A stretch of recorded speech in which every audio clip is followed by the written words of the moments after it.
Hello, my name is Mark Samways. I'm Not Just Travel. I'm based here in very sunny Cambridge. I have been an agent with Not Just Travel for almost 2 years. Completed my training in June 2018. Here are my 5 favourite trips. Number 5, Coles to Newcastle.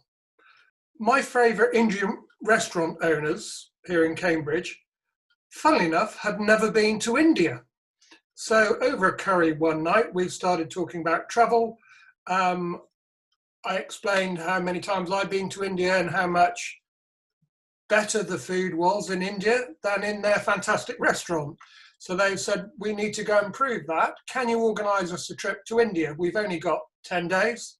So I arranged for Abdul and his wife to go on a Golden Triangle tour with a fantastic company called Explore.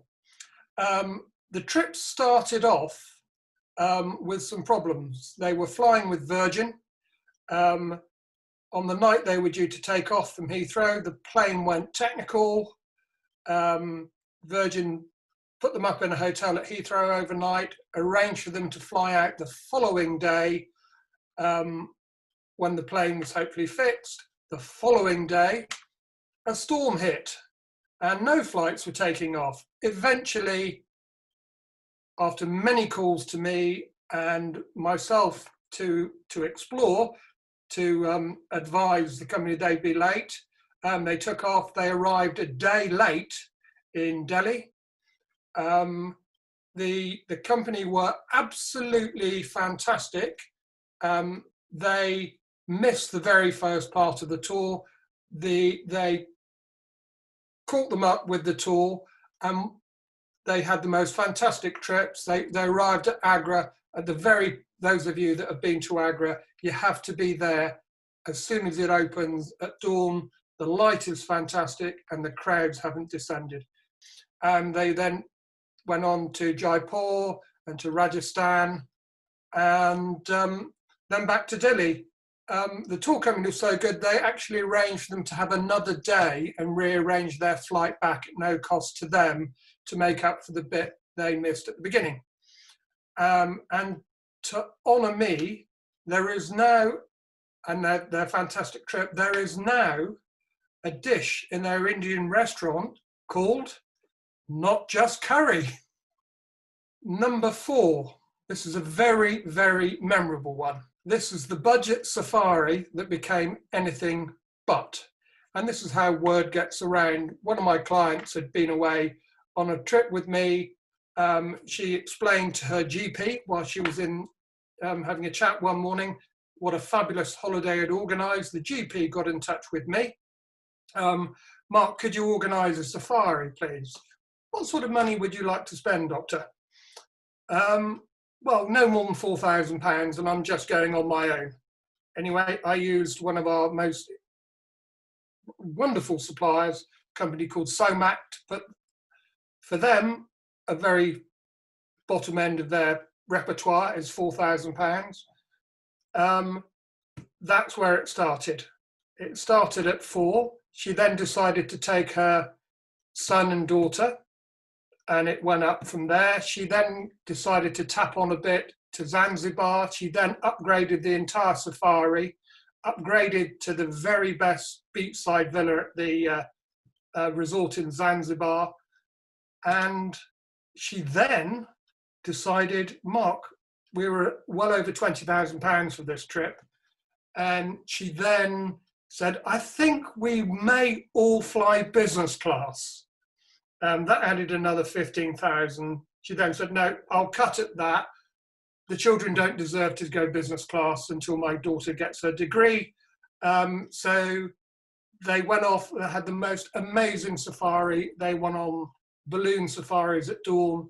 Everything went absolutely smoothly all the way. She said, I've come back, I felt I was royalty, the way I was looked after.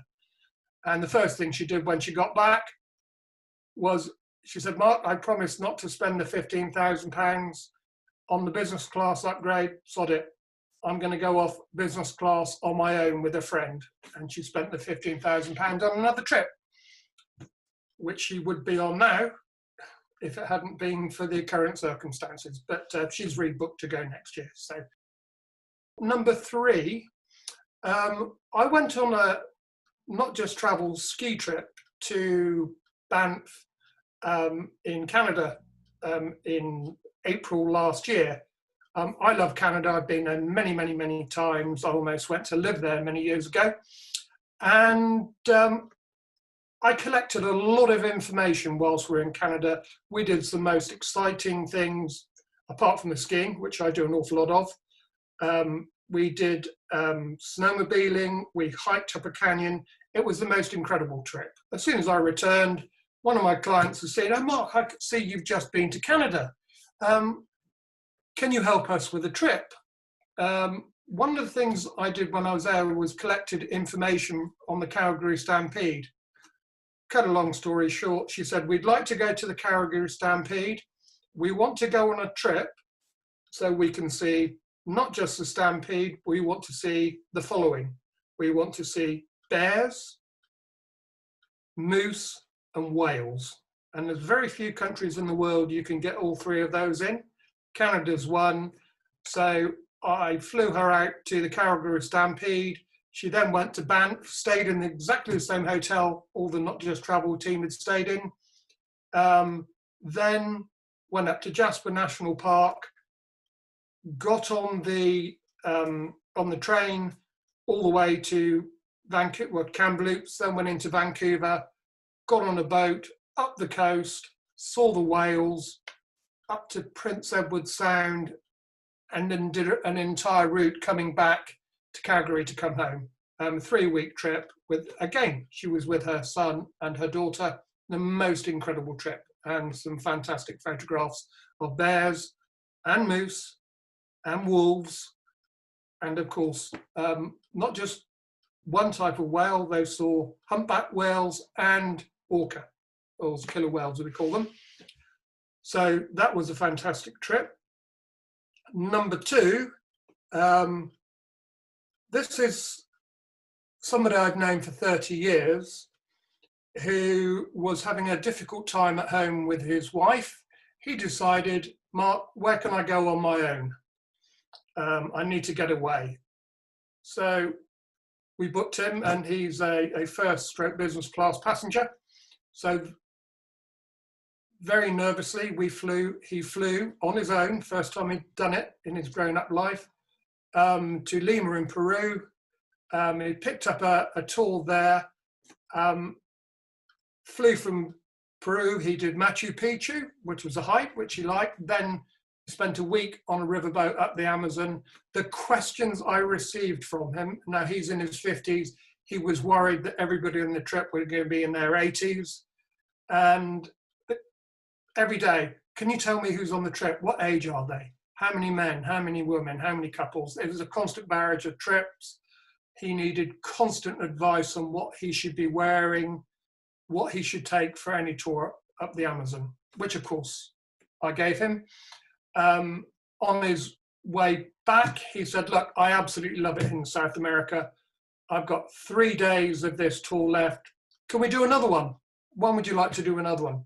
Like, now. So using G-Adventures, we managed to get him onto another trip, this time in Colombia, flying to Bogota, a few days in the W Hotel in Bogota, which is a beautiful luxury hotel. Then up to Cartagena, and he picked up what G-Adventures call their Caribbean Express on the Colombian coast. He had the most awesome time.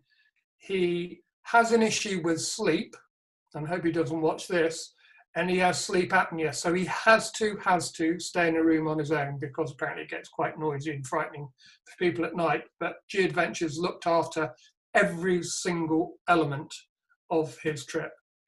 So I don't know what happened on the trip, but he then asked if he could stay in Santa Marta for another week, which we arranged for him to do. Then he still didn't want to come home. He stayed in Bogota for a week back in the W Hotel. Whether he met somebody, I don't know. But he came back.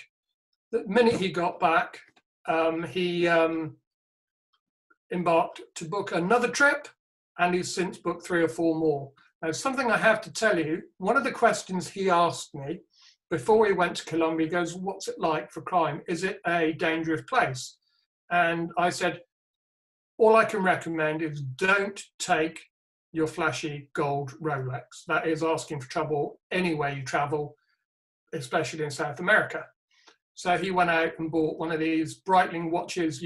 If you get lost, if you're a pilot, it allows a satellite to pick up where you are and people to rescue you. So he took that away with him, came home. As soon as he got back to the UK, he decided to go to Ibiza, went home, quick change, on goes his gold Rolex.